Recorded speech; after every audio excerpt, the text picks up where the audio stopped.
Hey, in a capitalist society, if you haven't found a way to generate capital, then you're in a lot of trouble. Let's go and get started. Capitalism is generally characterized by competition between producers. I'm gonna stop right there. I'm gonna read it again. Capitalism is generally characterized by competition between producers. So you have to ask yourself, what are we producing? I'll wait.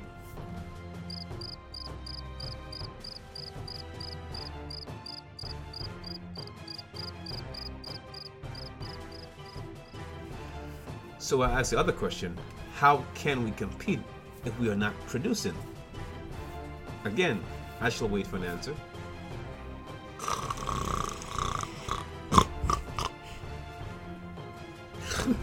Sorry about that, man. I dozed off here. Okay, back to the video. So if we're not producing and we're not competing, do you understand where we're at in the society then? Because according to the definition, it says capitalism is generally characterized by competition between producers. So obviously we're not competing if we're not producing. It's that simple. Income versus wealth. What's the difference? Income and wealth have incorrectly been synonymous in American culture. While the two concepts often go hand in hand, using the terms interchangeably is misleading. America's most wealthy individuals don't necessarily draw the highest level of income.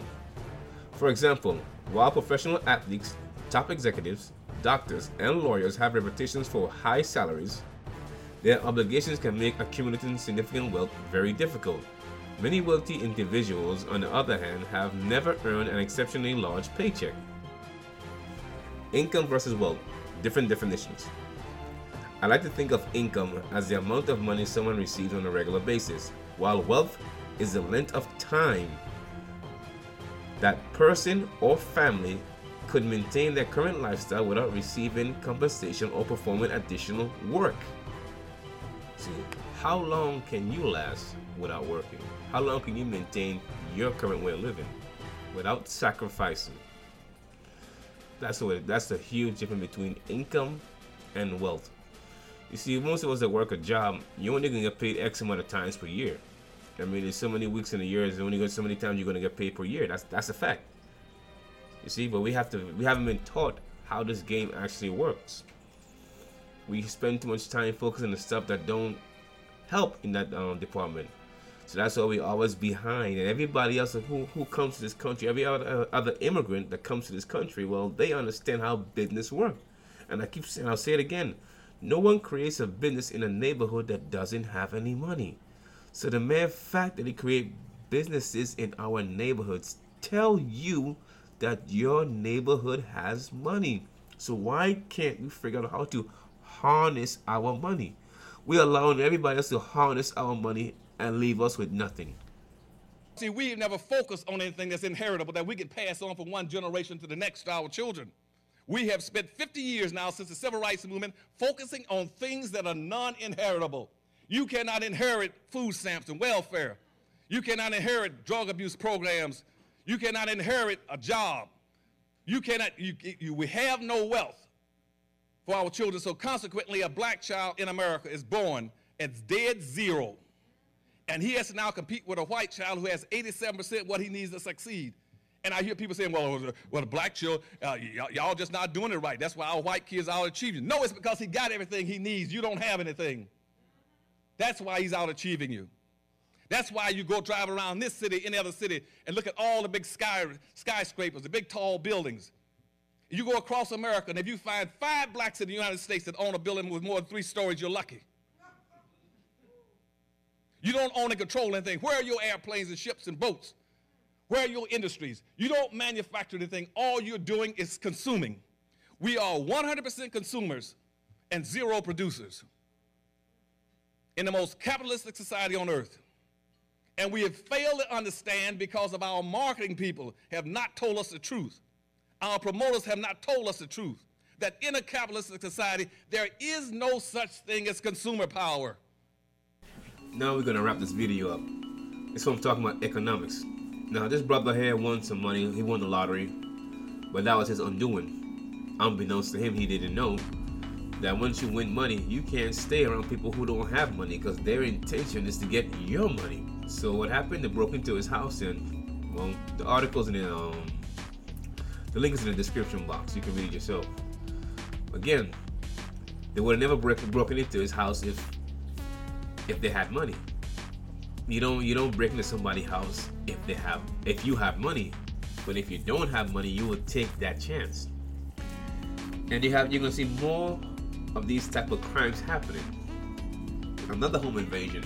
A young African American brother lost his life right here in Fort Worth. Why?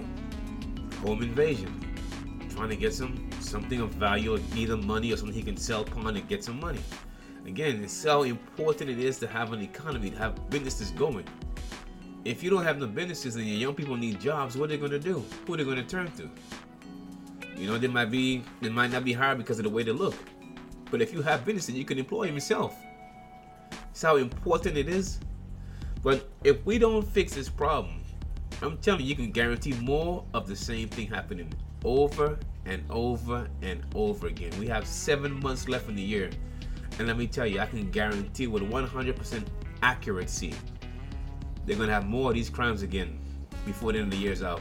I can guarantee it. Do I want it to happen? Hell no, I don't want it to happen. But will it happen? Of course it will. People are going to take a chance. And like I said, people don't take a chance risking their lives if they have money. They only do it out of desperation. Same thing I can say with a woman, a person who's a prostitute. I have never met any person yet in my life where somebody said, you know what, when I grow up, I want to be a prostitute. I've never met anybody that actually said that before. You know, you saw this case here, this other guy here. But like I say, it's out of economics. Would economics solve all our problems? Of course not. But it'll be a good start. Again, people don't take chances with their lives. Prostitutes every day, they take chances with their lives, you know.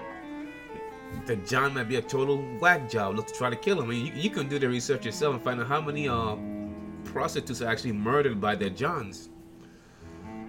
You know, or raped by the Johns. I mean, it happens. Like I said, so why put yourself out there? You put yourself out there because it's out of desperation. You feel, I'm not condoning it, or am I going to condemn it, but you feel that's all you can do to get your money. In the case of the prostitute now.